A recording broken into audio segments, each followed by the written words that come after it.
ನಮಸ್ಕಾರ.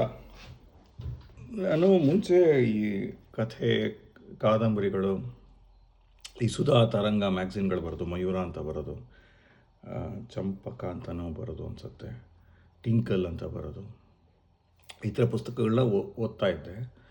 ಬಟ್ ಇದೊಂಥರ life changing, ಈ ಥರ ನಾನ್ ಫಿಕ್ಷನ್ ಆ ಥರದ್ದೊಂದು ಕಥೆನ ಓದಲಿಕ್ಕೆ ಹೇಳಿದಿತ್ತು ನನ್ನ 8ನೇ ಕ್ಲಾಸಲ್ಲಿದ್ದಾಗ. ಇಂಗ್ಲೀಷ್ ಪುಸ್ತಕ. ನಮ್ಮ ಸಂಸ್ಕೃತ ಮೇಡಮ್ ಇದ್ದರು, ಪದ್ಮಾವತಿ ಮೇಡಮ್ ಅಂತ.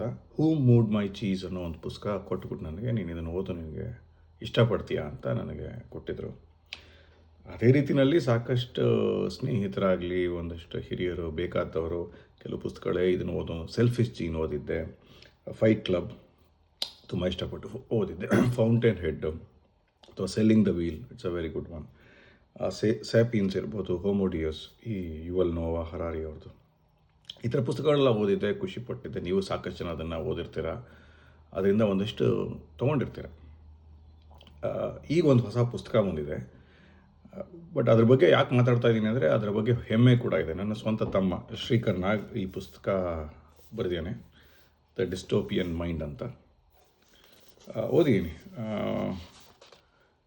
ಚೆನ್ನಾಗಿದೆ. ನಾನು ಪೂರ್ತಿ ಸುಮಾರು ಒಂದು 300 ಚಿಲ್ಲರೆ ಪೇಜ್ಗಳಿದೆ. ಇದ್ರ ಬಗ್ಗೆ ಒಟ್ಟಿಗೆ ಒನ್ ಶಾರ್ಟಲ್ಲಿ ಪೂರ್ತಿ ಪುಸ್ತಕದ ಬಗ್ಗೆ ಮಾತಾಡೋಣ ಅಂತ ಮುಂಚೆ ಅಂದ್ಕೊಂಡೆ. ಬಟ್ ಸಾಕಷ್ಟು ವಿಚಾರಗಳಿರೋದ್ರಿಂದ ಮೇ ಬಿ ಇದರೊಳಗೆ 6 ಪಾರ್ಟ್ಸ್, ಅಂದರೆ ಒಂದು ಸೆಕ್ಷನ್ಗಳು ಮಾಡ್ಕೊಂಡಿದ್ದಾನೆ. ಅದೇ ರೀತಿಯಲ್ಲಿ ಬಹುಶಃ 6 ಸರಣಿ ಥರ ನಾವು ಮಾಡೋಣ ಅಂತ ಇವಾಗ ಅಂದ್ಕೊತಾ ಇದ್ದೀನಿ. ಅಂದರೆ ಅಷ್ಟೊಂದು ವಿಚಾರ ಇದೆ ಇದರೊಳಗೆ ಹೇಳಲಿಕ್ಕೆ. ಮೊದಲನೇದಾಗಿ ಇದು ಇನ್ನೂ ರಿಲೀಸ್ ಆಗಿಲ್ಲ, ಸೊ ಪ್ರೀ ರಿಲೀಸ್ ಕಾಪಿ ಮನೆಗೆ ಕಳಿಸಿದ್ದ. ನೋಡಿ ಬಹಳ ಖುಷಿ ಆಯಿತು. ಅದಕ್ಕೆ ಮುಂಚೆ ನಾನು ಆ PDF ಡ್ರಾಫ್ಟ್ಗಳೆಲ್ಲ ಓದಿದ್ದೆ. ಬಟ್ ಒಂದು ಕೈಯಲ್ಲಿ ಪುಸ್ತಕ ಹಿಡ್ಕೊಂಡು ಹೆಸರು ನೀವು ಓದ್ಕೊಂಡು ಅದೊಂದು ಆ ಮಜಾನೇ ಬೇರೆ. ವಾಸನೆ, ಫ್ರೆಶ್ ಪ್ರಿಂಟ್ ಸ್ಮೆಲ್ ಇದೆ. ಮೇ 1ನೇ ತಾರೀಕಿಂದ ಎಲ್ಲ ಕಡೆಗೆ ಬಿಡುಗಡೆ ಮಾಡ್ತಾ ಇದ್ದಾನೆ. ಅಮೆಝಾನಲ್ಲಿ ಅಫ್ಕೋರ್ಸ್ ಇದ್ದೇ ಇರುತ್ತೆ. US ಅಲ್ಲಿರೋ ಎಲ್ಲ ಲೈಬ್ರರಿಗಳಲ್ಲಿ ಬರುತ್ತೆ. ಇನ್ಗ್ರಾಮ್ ಬೇಸಿಕಲಿ ಎಲ್ಲ US ಅಲ್ಲಿರೋ ಎಲ್ಲ ಲೈಬ್ರರಿಗಳು they are connected to Ingram. So ಹಾಗಾಗಿ ನೀವು ಅಫ್ಕೋರ್ಸ್ ಅಮೆಝಾನಲ್ಲಿ ಈ ಪೇಪರ್ ಬ್ಯಾಕ್ನ ಆರ್ಡರ್ ಮಾಡ್ಬೋದು, ಅಥವಾ ಬುಕ್ ರೀತಿಯಲ್ಲಿ ಡೆಫಿನೆಟ್ಲಿ ಡೌನ್ಲೋಡ್ ಮಾಡಬಹುದು. ಬಟ್ ಅದರ್ವೈಸ್ ನೀವು ನಿಮ್ಮ ಲೈಬ್ರರಿಗಳಲ್ಲಿ ಬರಬೇಕು, ಅದನ್ನು ಒಂದು ಓದೋಣ ಅಂತಂದರೆ ಡೆಫಿನೆಟ್ಲಿ ಹೋಗಿ ನಿಮ್ಮ ಲೈಬ್ರರಿ ಕೇಳಿ, ದ ಡಿಸ್ಟೋಪಿಯನ್ ಮೈಂಡ್ ಬೇಕು ಶ್ರೀಕರ್ ನಾಗ್ ಅಂತ ತರಿಸ್ಕೊಡ್ತಾರೆ, ಯಾಕೆಂದರೆ ಇಟ್ಸ್ ಆಲ್ ಕನೆಕ್ಟೆಡ್ ಇನ್ಗ್ರಾಮ್. ಎನಿವೇಸ್, ಪುಸ್ತಕದ ಬಗ್ಗೆ ಮಾತಾಡೋಣ. ಸೊ ನಾನು ಹೇಳಿದಾಗೆ ಒಂದು 6 ಪಾರ್ಟ್ಸ್ ಅಂತ ಮಾಡ್ಕೊಂಡಿದ್ದಾನೆ. ಸೊ ಇದು ಏನು ವಿಚಾರ ಅಂತ ಹೇಳ್ತೀನಿ. ನಾನು ಪುಸ್ತಕ ಏನು ಓದಲಿಕ್ಕೆ ಹೋಗಲ್ಲ, ಬಟ್ ಅದರಿಂದ ಪ್ರತಿಯೊಬ್ಬರಿಗೂ ಅವ್ರದ್ದೇ ಆದಂಥ ಒಂದಷ್ಟು ವಿಚಾರಗಳು ಅವ್ರವ್ರಿಗೆ ಸಿಗುತ್ತೆ ಅಲ್ಲ, ಪುಸ್ತಕ ಓದಿದಾಗ ಅದೇ ಇರೋದು. ಸೊ ನನಗೇನು ಸಿಕ್ತು ಇದರಿಂದ ಅನ್ನೋದನ್ನು ನಾನು may be first part, the betrayal of nature ಅಂತ ಬರ್ದೇನೆ. ಇದರೊಳಗೆ ಒಂದು 3 ಚಾಪ್ಟರ್ ಬರುತ್ತೆ. ಅಂದರೆ ನೇಚರ್ಗೆ ಒಂದು ರೀತಿಯಲ್ಲಿ ಮನುಷ್ಯ ಯಾವ ರೀತಿ ಮೋಸ ಮಾಡೋದು ಅಂತ. ಆ್ಯಂಡ್ ಇದನ್ನು ನಾನು ನನ್ನ ಶೈಲಿನಲ್ಲಿ ಹೇಳೋದಾದರೆ, ಈಗ ಅವನು ಯಾವ ಥರ ಬರ್ದಿದ್ದಾನೆ ಅಂದರೆ, ಈ ಬೆಂಕಿಯಿಂದ ಶುರು ಮಾಡ್ತಾನೆ, ಆಯಿತಾ. ಈಗ AI ಒಂದಷ್ಟು ಕನ್ಸರ್ನ್ ಇದೆ. ಸೊ ಇವೆಲ್ಲನೂ ಯಾವ ರೀತಿ ಕನೆಕ್ಟ್ ಆಗಿದೆ ಅಥವಾ ಯಾವ ರೀತಿ ಕನೆಕ್ಟ್ ಆಗಿಲ್ಲ ಅನ್ನೋ ವಿಚಾರ ತುಂಬ ಚೆನ್ನಾಗಿದೆ.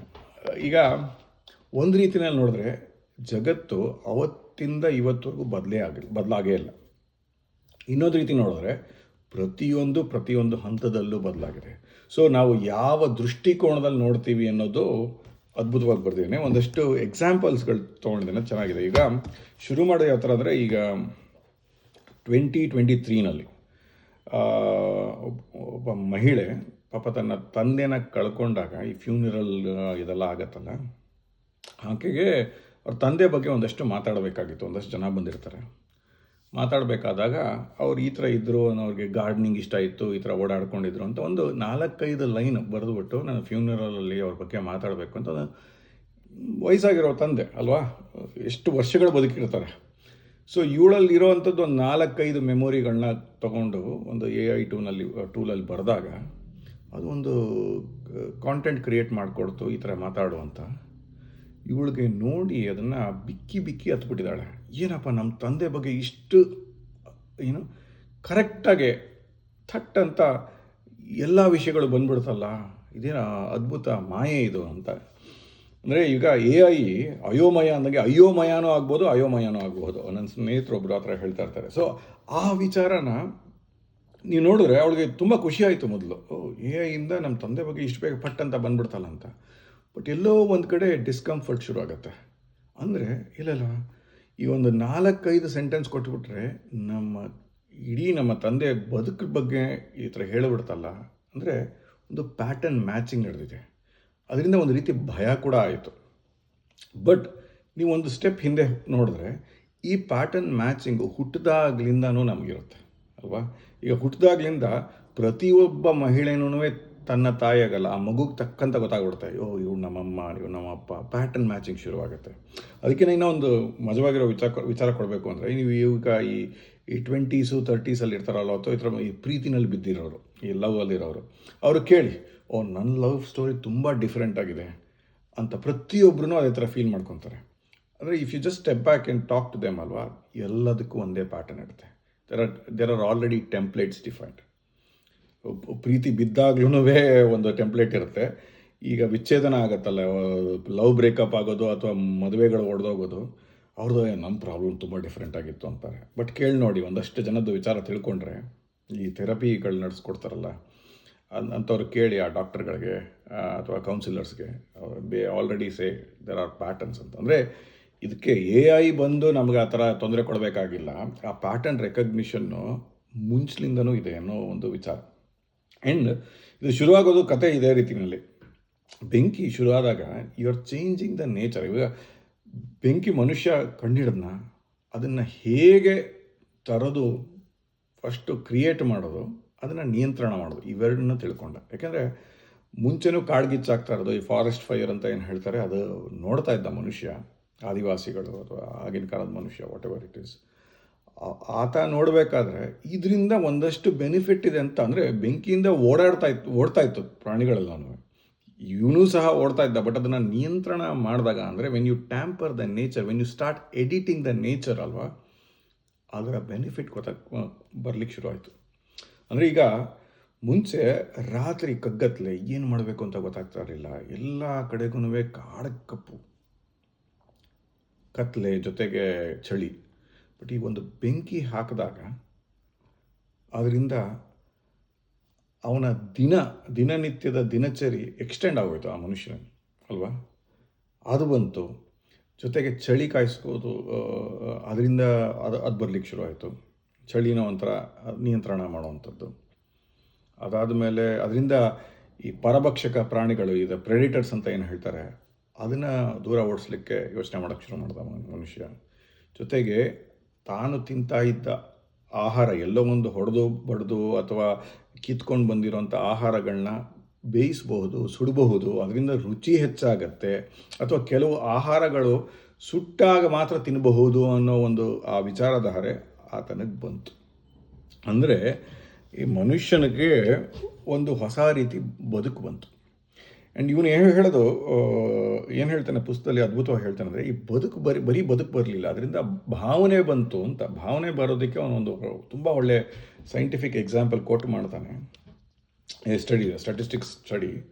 ಈಗ ಕಾಡ್ಗಿಚ್ಚು ಬಂದಾಗ ಬೆಂಕಿ ನೋಡಿದ್ರೆ ಜನ ಓಡ್ತಾರೆ.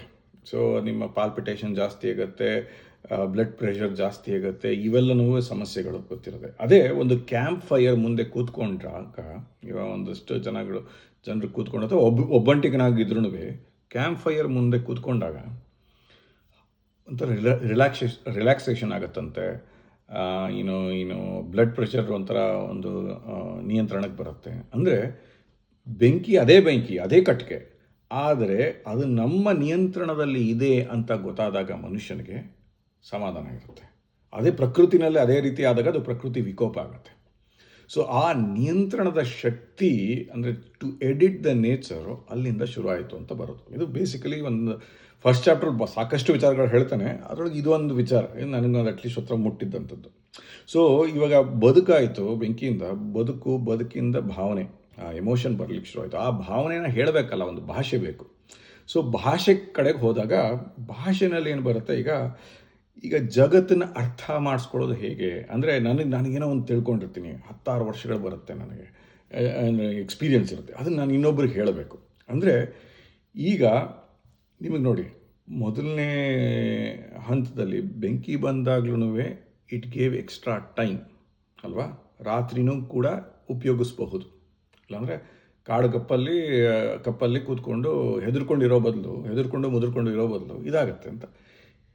ಈಗ ಭಾಷೆ ಬಂದಾಗ ಏನಾಗುತ್ತೆ, ಪ್ರತಿಯೊಬ್ಬನೂ ಹೊಸದಾಗಿ ಕಲಿಯೋ ವಿಚಾರ ಏನು ಬೇಕಾಗಿಲ್ಲ. ಈಗ ಇದು ಆರ್ಕಾಸ್ ಆಗಿರ್ಬೋದು, ಡಾಲ್ಫಿನ್ಗಳಾಗಿರ್ಬೋದು, ಅವಕ್ಕೂ ಭಾಷೆಗಳಿದೆ, ಅವು ಮಾತಾಡುತ್ತೆ, ಆನೆಗಳು ಮಾತಾಡುತ್ತವೆ ಒಂದು ಪಾಡಲ್ಲಿ ಮಾತಾಡಿಕೊಂಡು. ಸೊ ಅದೇನಾಗುತ್ತೆ, you can inherit certain things. ಅಂದರೆ ನಾನು ಕಲ್ತಿರೋದನ್ನು ನಿನಗೆ ಸುಲಭವಾಗಿ ಕಲಿಸ್ಕೊಡ್ಬಹುದು. ಇದು ಹಳ್ಳ ಅದರೊಳಗೆ ಬಿದ್ದರೆ ನಾವು ಸತ್ತೋಗ್ತೀವಿ ಅನ್ನೋ ವಿಚಾರನ ಪ್ರತಿಯೊಬ್ಬರು ಕಲಿಯೋದು ಬೇಕಾಗಿಲ್ಲ, ಒಬ್ಬ ನೋಡಿ ಕಲಿಬಹುದು, ನೋಡಿ ಇನ್ನೊಬ್ರಿಗೆ ಹೇಳಬಹುದು. ಭಾಷೆಯಲ್ಲಿ ಆ ಒಂದು ಇದು ಬರುತ್ತೆ, ಶಕ್ತಿ ಬರುತ್ತೆ. ಅಗೇನ್ ಈ ರೀತಿ ಮನುಷ್ಯ ತಿರ್ಗಾ ಹೊಸದಾಗೆಲ್ಲನೂ ತಾನೂ ಕಲಿಯೋದಕ್ಕಿಂತ ಇನ್ನೊಬ್ಬ ಹೇಳಿದ್ದನ್ನು ಕಲಿತಾಗ ಏನು ಸಿಗುತ್ತೆ, ಸಮಯ ಸಿಗುತ್ತೆ. ಇದು ಯಾವ ರೀತಿ ಅಂದರೆ ಆ್ಯಂಡ್ ಅದರೊಳಗೆ ಒಂದು ನನಗೆ ಇಷ್ಟ ಆಗಿರೋಂಥ ಒಂದು ವಿಚಾರ ಏನು ಅಂತಂದರೆ, ಅವನು ಇದನ್ನು ಹೇಳ್ತಾನೆ, ಭಾಷೆ ಇವಾಗ ಕಲಿತಾಗ ಭಾಷೆಯಲ್ಲಿ ಎರಡಿದೆ. ಒಂದು, ಭಾಷೆನ ಅರ್ಥ ಮಾಡ್ಕೊಳ್ಬೇಕು. ಈಗ ನಾನು ಕನ್ನಡದಲ್ಲಿ ಮಾತಾಡ್ತಾ ಇದ್ದೀನಿ, ಕನ್ನಡದವ್ರಿಗೆ ಮಾತ್ರ ಇದು ಅರ್ಥ ಆಗೋದು, ಈಗ ಬೇರೆ ಭಾಷೆಯವರು ನೋಡಿದ್ರೆ ಗೊತ್ತಾಗಲ್ಲ. ಎರಡನೇದು, ಈ ಭಾಷೆ ಗೊತ್ತಾದ ಮೇಲೆ ನಿಮಗೆ ಇದರೊಳಗೆ ಒಂದು ವಿಚಾರ ಹೇಳ್ತಾನೆ. ಈ ಪುಸ್ತಕದ ಬಗ್ಗೆ, ದ ಡಿಸ್ಟೋಪಿಯನ್ ಮೈಂಡ್ ಬಗ್ಗೆ ನಾನು ಒಂದು ವಿಚಾರ ಹೇಳ್ತಾ ಇದ್ದೀನಿ. ಸೊ ಮನುಷ್ಯಗೆ ಯಾವ ರೀತಿ ಅರ್ಥ ಆಗುತ್ತೆ ಅಂತಂದರೆ, ಒಂದು ಅಧ್ಯಯನ ಮಾಡಿರೋ ಪ್ರಕಾರ ಮೊದಲು ಭಾಷೆ ಅರ್ಥ ಆಗುತ್ತೆ, ಆಮೇಲೆ ಭಾಷೆಯಲ್ಲಿರುವಂಥ ಸತ್ವ ಅರ್ಥ ಆಗುತ್ತೆ ಅಂತ. ಇದು ಯಾವ ರೀತಿ ಅಂತಂದರೆ, ನಿಮಗೆ ನಿಮ್ಮ ಊರಿಗೆ, ನಿಮ್ಮ ಹಳ್ಳಿಗೆ, ನಿಮ್ಮ ಗ್ರಾಮಕ್ಕೆ ಒಂದು ರೈಲು ಬರಬೇಕು ಅಂದರೆ ಮೊದಲು ರೈಲಿನ ಹಳಿ ಬರಬೇಕು, ಫಸ್ಟ್ ಟ್ರ್ಯಾಕ್ಸ್ ಇರಬೇಕು, ಆಮೇಲೆ ರೈಲ್ವೆ ಟ್ರ್ಯಾಕ್ಸ್ ಬಂದ ಮೇಲೆ ನಿಮಗೆ ಟ್ರೈನ್ ಬರೋದು. ಅದೇ ರೀತಿಯಲ್ಲಿ ಮಾಧ್ಯಮ ಆಗುತ್ತೆ, ಈ ಭಾಷೆ ಅನ್ನೋದು ಒಂದು ಮಾಧ್ಯಮ ಆಗುತ್ತೆ. ಸೊ ಅದರಿಂದ ನಿಮಗೆ ಒಂದಷ್ಟು ಕಲ್ಪನೆಗಳನ್ನ ಕೂಡ ಶೇರ್ ಮಾಡ್ಬೋದು. ಅಂದರೆ ಶೇರ್ಡ್ ಇಮ್ಯಾಜಿನೇಷನ್ಗಳು ಬರೋಕ್ಕೆ ಶುರು ಆಗುತ್ತೆ ಒಂದು ಭಾಷೆಯಿಂದ ಅಂತ. ಈಗ ಥಿಂಕಿಂಗ್ಗೆ ಒಂದು ನೆರೇಷನ್ ಸಿಗುತ್ತೆ, ಡಯಲಾಗ್ ಸಿಗುತ್ತೆ, ಇಲ್ಲಾಂದರೆ ಮೊನೋಲಾಗ್, ನಾವು ನಮ್ಮ ಮನಸ್ಸಿನಲ್ಲೇ ಮಾತಾಡ್ತಾ ಇರ್ತೀವಿ, ಇವಾಗ ಅದನ್ನು ಡೈಲಾಗ್ ಮಾಡ್ಕೊಳ್ಬಹುದು. ಆ ಒಂದು ವಿಚಾರನ ಹೇಳಿಕೊಂಡು ಭಾಷೆಯಿಂದನೂ ಕೂಡ ಸಮಯ ಸಿಗುತ್ತೆ ಅಂತ. ಅಂದರೆ ಭಾಷೆಯಲ್ಲಿ ಇವಾಗ ಬೈಗೊಳ ಸಿಗುತ್ತಾ ಬರುತ್ತೆ. So there are certain negative aspects of it, but ಮೆಜಾರಿಟಿಲಿ ಇವತ್ತು ನೀವು ಮಾಡ್ತಾ ಇದೀನಲ್ಲ, ಈ ವಿಡಿಯೋ ಮಾಡ್ತಾ ಇರೋದ್ರಿಂದ it's a very positive thing that happen. ಇದು ಹೇಳಬೇಕಾದ್ರೆ ಏನಾಗುತ್ತೆ ಅಂದರೆ, ನಿಮ್ಗೆ ಏನೇ ಒಂದು ಹೊಸ ಬದಲಾವಣೆ ಬಂದ್ರೂ it starts like A disturbance. ಅದಾದಮೇಲೆ ಅದರೊಳಗಿರುವಂಥ ಒಂದು ಹೆಲ್ಪ್ಫುಲ್ನೆಸ್ ಗೊತ್ತಾಗುತ್ತೆ. ಅದಾದಮೇಲೆ ಅದು ಒಂದು ರೀತಿಯಲ್ಲಿ ಡಿಸಾಲ್ವ್ ಆಗಿ ಡಿಸಪಿಯರ್ ಆಗುತ್ತೆ. ಅಂದರೆ ಸೊ ಒಂದು ಡಿಸ್ಟರ್ಬೆನ್ಸಿಂದ, ಒಂದು ಸ್ಟ್ರೇಂಜ್ ಥಿಂಗಿಂದ ಕಾಮನ್ ಥಿಂಗ್ ಆಗೋದು ನಾವು ಬರೀ ಇವತ್ತಿನ AI ಯುಗದಲ್ಲಿ ನೋಡ್ತಾ ಇಲ್ಲ, ಅಥವಾ ಮೊನ್ನೆ ಇದ್ದದ್ದಂಥ ಇಂಟರ್ನೆಟ್ ಯುಗದಲ್ಲೂ ಅಲ್ಲ. ಅದು ಮುಂಚಿನಿಂದನೂ ಇದೆ ಅನ್ನೋ ಒಂದು ವಿಚಾರಗಳು ಇದ್ರಲ್ಲಿ ಬರುತ್ತೆ. ಅಲ್ಲಿ ಕೊಟ್ಟಿರೋ ಅಂಥ ಒಂದಷ್ಟು ಎಕ್ಸಾಂಪಲ್ಗಳು ಅದ್ಭುತವಾಗಿದೆ. ಆ ನೆರೇಷನ್ ಸ್ಟೈಲ್ ನನಗಿಷ್ಟ ಆಯಿತು. ಹಾಗೆ ನೀವು ನನ್ನ ತಮ್ಮ ಬರ್ದಿಯಾನೆ ಅಂತ ಅಲ್ಲ, ಓದಬೇಕಾದ್ರೆ you will start feeling relatability ಬರೋಕ್ಕೆ ಶುರು ಆಗುತ್ತೆ. ಇದಾದ ಮೇಲೆ ಬೆಂಕಿ ಆಯಿತು, ಭಾಷೆ ಆಯಿತು, ಅದಾದಮೇಲೆ ಬೇಸಾಯ ಅಂದರೆ ಅಗ್ರಿಕಲ್ಚರ್ ಏನು ಅಂತಂದರೆ, ಅಲ್ಲಿವರೆಗೂ ನೆಲಕ್ಕೆ ಬೆಲೆನೇ ಇರಲಿಲ್ಲ, ಆ್ಯಂಡ್ ಅದರಿಂದ ನೆಲೆನೂ ಇರಲಿಲ್ಲ. ಎಲ್ಲಂದ್ರಲ್ಲಿ ಹೋಗೋದು, ಅಲ್ಲಿ ಏನು ಸಿಗುತ್ತೋ ಅದನ್ನು ತಿನ್ನೋದು, ಜನರು ಸ್ಪ್ರೆಡ್ ಆಗಿದ್ರು. ಈಗ ನಾನು ಊಟ ಹುಡ್ಕೊಂಡು ಹೋಗೋದಕ್ಕಿಂತ ನನ್ನಲ್ಲಿ ಊಟ ಬರಬಹುದು ಅನ್ನೋ ವಿಚಾರ ಶುರು ಆಗಿದ್ದು ಬೇಸಾಯದಿಂದ. ಆ ಬೇಸಾಯದಲ್ಲಿ ಏನು ಸಿಕ್ತು ಅಂದರೆ, ಮುಂಚೆ ಕಲ್ಗಳ ಮೇಲೆ ಟೈಮ್ ಸಿಗ್ತಾ ಇತ್ತಲ್ಲ ಜನಕ್ಕೆ, ಆ ಟೈಮ್ ಅನ್ನೋದು ಇದ್ಮೇಲೆ, ಸಮಯ ಇದ್ಮೇಲೆ ಕಲ್ಗಳ ಮೇಲೆ ಒಂದಷ್ಟು ಚಿತ್ರಗಳನ್ನ ಬಿಡಿಸ್ತಾ ಇದ್ರು. ಅದು ಒಂಥರ ಒಂದು ಪ್ಯಾಟರ್ನ್ ಬರೆಯೋರು. ಬಟ್ ಆ ಪ್ಯಾಟರ್ನ್ದು ರಿಯಲ್ ಯೂಸ್ಫುಲ್ನೆಸ್, ಆ ಒಂದು ಮ್ಯಾಗ್ನಮ್ ಓಪಸ್ ಕ್ಯಾನ್ವಾಸ್ ಎಲ್ಲಾಯಿತು ಅಂತಂದರೆ, ಒಂದು ಬೆಳೆ ಬೆಳಿಬೇಕಾದ್ರೆ, ಅಥವಾ ಒಂದು ಗಿಡ ತಾನು ತಿನ್ನುವಂಥ ಒಂದು ಗಿಡ ಆಗಿರ್ಬೋದು, ಹಣ್ಣಾಗಿರ್ಬೋದು, ಏನಾಗಿರ್ಬೋದು, ಒಂದು ಈ ಥರ ಪ್ಯಾಟರ್ನ್, ಈ ಥರ ಬೆಳೆಸೋಣ, ಇದೇ ರೀತಿಯಾದ ಹಣ್ಣು ಹಂಪಲುಗಳು ಅಥವಾ ಮರಗಿಡಗಳನ್ನ ಹಾಕೋಣ ಅನ್ನೋ ಒಂದು ಕಾನ್ಸೆಪ್ಟ್ ಬಂದಿದ್ದು ಆ ಒಂದು ಕ್ಯಾನ್ವಾಸ್. ಇವಾಗ ನಾವು ಏನು ಹೇಳ್ತೀವಿ ಭೂಮಿ, ಜಮೀನು ಅಂತ, ಅಲ್ಲಿಂದ ಶುರುವಾಗಿದ್ದು. ಸೊ ಇವಾಗ ನೆಲಕ್ಕೆ ಬೆಲೆ ಬಂದ್ಬಿಡ್ತು. ನೆಲಕ್ಕೆ ಬೆಲೆ ಬಂದ ಮೇಲೆ ಏನಾಯಿತು, ಅಲ್ಲಿಂದ ಇನ್ಹೆರಿಟೆನ್ಸ್ ಅನ್ನೋ ಕಾನ್ಸೆಪ್ಟ್ ಬಂತು. ತಂದೆ ಆಸ್ತಿ ಮಗನಿಗೆ ಹೋಗಬೇಕು, ಅಥವಾ ಮಗಳಿಗೆ ಹೋಗಬೇಕು, ಮಕ್ಕಳಿಗೆ ಹೋಗಬೇಕು ಅನ್ನೋ ಒಂದು ವಿಚಾರ ಬರಲಿಕ್ಕೆ ಶುರುವಾಯಿತು. ಈಗ ಇದರೊಳಗೆ ಯಾವ ಮಟ್ಟಿಗೆ ಹೋಗಿದೆ ಅಂತಂದರೆ, ಈಗ ನೋಡಿ, ನಮ್ಮ ಸ್ನೇಹಿತರು ಸಾಕಷ್ಟು ಜನ ಸಾಫ್ಟ್ವೇರ್ ಇಂಜಿನಿಯರ್ಗಳಿದ್ದಾರೆ. ಏನು ಮಗ ಸುಮ್ಮನೆ ಆ ಸಾಫ್ಟ್ವೇರ್ ಏನು ಮಾಡೋದು, ಬಂದ್ಬಿಡುತ್ತೆ, ಇವನ್ನೆಲ್ಲ ಬಿಟ್ಬಿಟ್ಟು ನ್ಯಾಚುರಲ್ ಆಗಿರಬೇಕು, ನಮ್ಮದೇ ನಾವು ಬೆಳೆದುಬಿಟ್ಟು ತಿನ್ನಬೇಕು. ಯಾವ ಪೆಸ್ಟಿಸೈಡ್ಸು ಇಲ್ಲ, ಏನೂ ಇಲ್ಲ, ನಾವೇ ಒಂದು ಅರ್ಧ ಎಕರೆ ಜಮೀನು ತೊಗೊಂಡು ಗೆಡ್ಡೆ ಗೆಣಸು ಬೆಳ್ಕೊಂಡು ತಿನ್ನಬೇಕು ಅಂತ ಸಾಕಷ್ಟು ಜನ ಈ ಥರ ಮಾತಾಡ್ತಾರೆ. ಬಟ್ ಒಂದು ಯೋಚನೆ ಮಾಡಿ, agriculture it self is not natural. ಇದು ಮನುಷ್ಯ ಶುರು ಮಾಡಿದ್ದು. ಬೆಂಕಿ ಬಂದಾದ ಮೇಲೆ, ಭಾಷೆ ಬಂದಾದ ಮೇಲೆ ಬೇಸಾಯ ಮಾಡೋಣ ಅಂತ ಶುರು ಮಾಡಿದ್ದು. So again if you go back ಅಲ್ವಾ, ಈ ಅಗ್ರಿಕಲ್ಚರ್ ಅನ್ನೋ ಕಾನ್ಸೆಪ್ಟ್ ಒಂದು ಡಿಸ್ಟರ್ಬೆನ್ಸ್ ಆಗಿ ಶುರುವಾಗಿರೋದು ಈಗ ನಮ್ಮಲ್ಲಿ ಡಿಸಾಲ್ವ್ ಆಗಿ ಎಷ್ಟು ಮಟ್ಟಿಗೆ ಆಗಿದೆ ಅಂತಂದರೆ ಡಿಸಪಿಯರ್ ಆಗೋಗ್ಬಿಟ್ಟಿದೆ. ಅದು it's not disturbance anymore, that it self is natural. ಈಗ ಹುಟ್ಟೋ ಮಕ್ಕಳಿಗೆ internet is natural.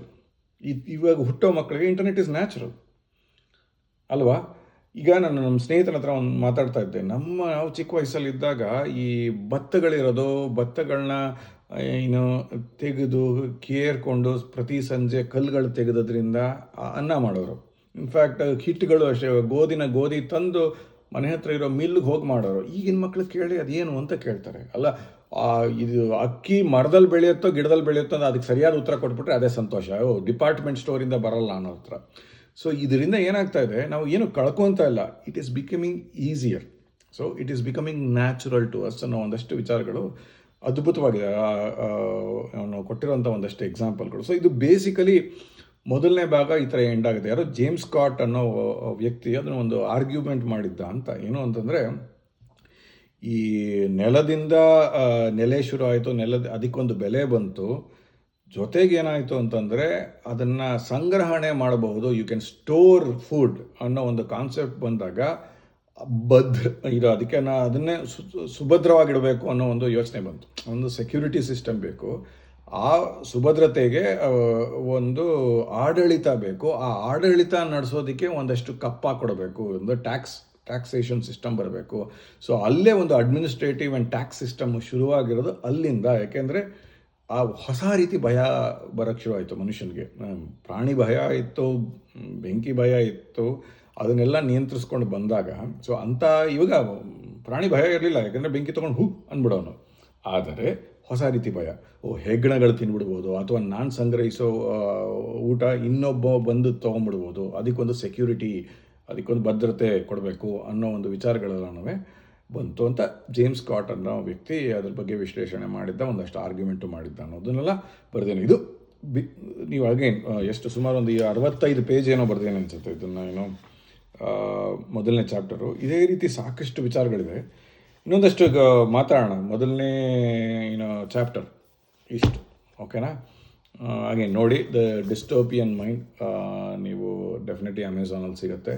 Shrikar Nag, proud to say his name, ಅಂತ ಅಮ್ಮ ಬರೆದಿರೋದು. ಓದಿ. ಆ್ಯಂಡ್ ಇಲ್ಲಪ್ಪ ಲೈಬ್ರರಿಲಿ ತರಿಸಿ ಓದಿಸ್ತೀನಿ ಅಂದರೆ ಡೆಫಿನೆಟ್ಲಿ ನಿಮ್ಮ ಮನೆ ಹತ್ತಿರ ಇರೋವಂಥ ಲೈಬ್ರರಿಗೋ ಕೇಳಿ. ಇನ್ಗ್ರಾಮ್ ಅಂತ ಒಂದು ಬೇಸಿಕ್ ಇರೋದು network. And by the way publisher ಕೂಡ ಹಿ ಸ್ಟಾರ್ಟೆಡ್ ಕ್ರಿಟಿಕಲ್ ಆ್ಯಂಗಲ್ ಅಂತ ಒಂದು ಪಬ್ಲಿಕೇಶನ್ನ ಶುರು ಮಾಡಿರೋವಂಥದ್ದು. ಸೊ ಎಲ್ಲ ಕಡೆಗೂ ಸಿಗಬೇಕಿದು ಡಿಸ್ಟ್ರಿಬ್ಯೂಷನ್ನು. ಮೇ 1ನೇ ತಾರೀಕು ಆಸ್ಟಿನ್ನಲ್ಲಿ ರಿಲೀಸ್ ಮಾಡ್ತಾರೆ, ಟೆಕ್ಸಸ್ ಆಸ್ಟಿನಲ್ಲಿ. ಲಾರಾ ಕ್ರಾಫ್ಟ್ ಅಂತ, ಲಾರಾ ಬುಷ್ ಅನ್ನೋ ಒಂದು ಲೈಬ್ರರಿನಲ್ಲಿ ಅಲ್ಲಿ ಮಾಡಬೇಕು ಅಂತ ಏನಿದೆ. ದಯವಿಟ್ಟು ನೋಡಿ ದ ಡಿಸ್ಟೋಪಿಯನ್. ನೆಕ್ಸ್ಟು ಮುಂದಿನ ಚಾಪ್ಟರ್ಸ್ ಬಗ್ಗೆ ನಾನು ಮಾತಾಡ್ತೀನಿ, ಚೆನ್ನಾಗಿದೆ ಅದು. ಓಕೆನಾ? ಬರ್ತೀನಿ.